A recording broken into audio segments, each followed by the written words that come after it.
Today, we are going to attempt to make a movie favorite. Everybody remembers from the Chronicles of Narnia that moment where the character is gifted with a treat. Right? I can make anything you like. Can you make me taller? Anything you'd like to eat. Turkish Delight?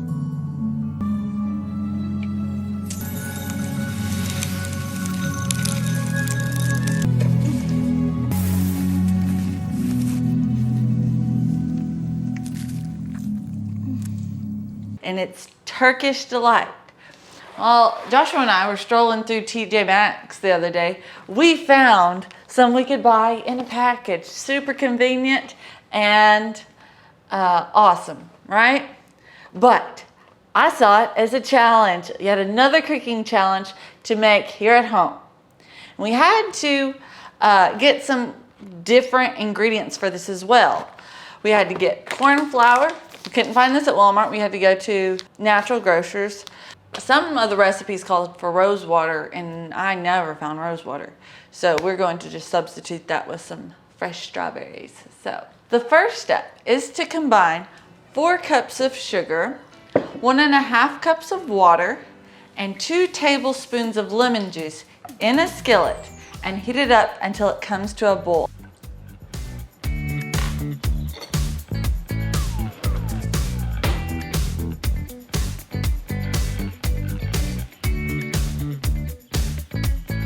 So what we're looking for is big bubbles. We need a big roaring bubbles. Oh, here they are. Small bubbles will not do. It has to come to this full boil. I think I have achieved the correct heat. So I'm about to just take it off. So step 2 includes a new skillet. This one, I'm purposely having it larger. Choosing a larger skillet. We need a cup of corn flour in the skillet, 3 cups of water, 2 teaspoons of cream of tartar, and we are going to stir that until it becomes a thick paste. The original recipe called for artificial strawberry syrup. I am not a fan of artificial, really anything, so we are going to try to puree a homemade strawberry syrup. So here we go.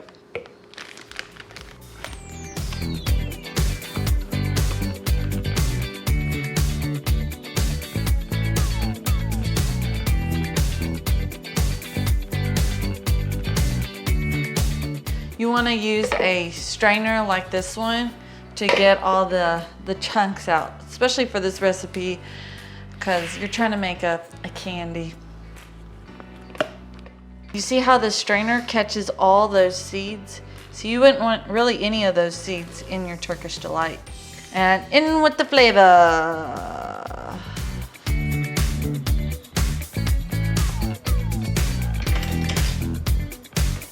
Looks groovy. So for step 4, we are going to combine our paste with our sugary syrup. Little by little.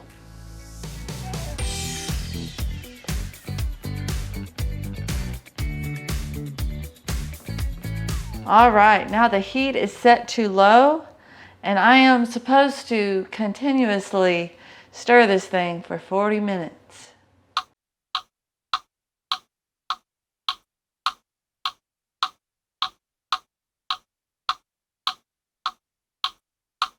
I've been stirring for about 45 minutes now, and I'm just hoping that I got it to a thick enough consistency, but I am having my doubts. But we're just gonna proceed. Over here, we have our lined mold. It's just a casserole dish, but I'm gonna bring out my secret weapon here. Nope, not in there.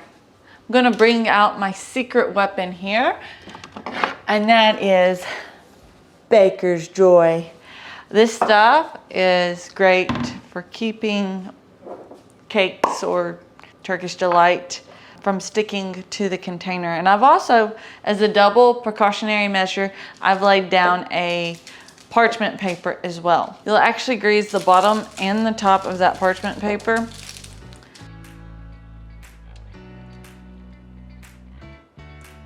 It has been 24 hours since we have put the Turkish Delight mixture in the refrigerator, so now it's very chilled, and it is time to transfer the gelatin mold to the platter.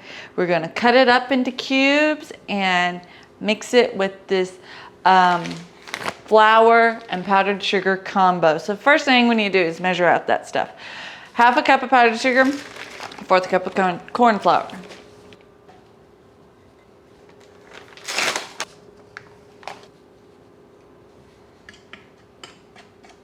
I am very skeptical that this is going to come out clean.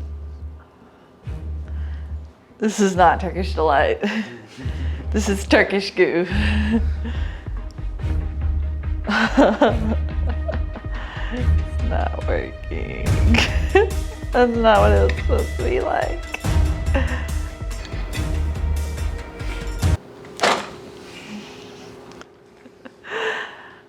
Okay.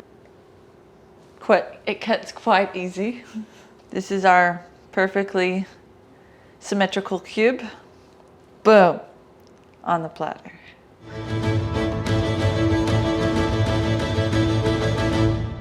In front of me, I have the store-bought Turkish Delight and Katy's Turkish Delight. And I am going to see if either one is good enough to have swayed Edmund in the Chronicles of Narnia. Okay, so now I have the store-bought one, and I'm gonna taste test this one first. I believe I got the rose-flavored one.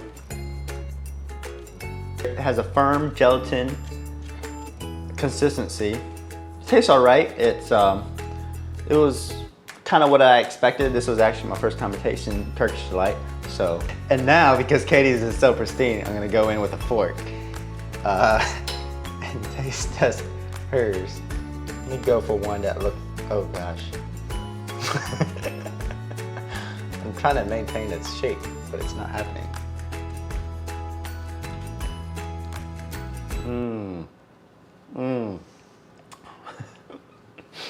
Actually, I enjoy the flavor of Katy's much more than this one, but I don't think this really tastes like Turkish Delight either. So, it tastes like jam. I wonder why that is, Katy. And literally, this will be a great jam to put on some toast. Store-bought Turkish Delight tasted artificial, slightly sweet, and delicately powdered. With cocaine? No, no cocaine. So I'm not really sure if I want to try Turkish Delight again. This recipe was a fail. I don't know what I did wrong. The original recipe called for artificial strawberry syrup. We are going to try to puree a homemade strawberry syrup. It was a lot of time, a lot of effort that failed. Although this was a bucket list item fail, I am still going to continue trying to make culinary masterpieces from around the world. So keep on watching The Bucket List Life every Friday.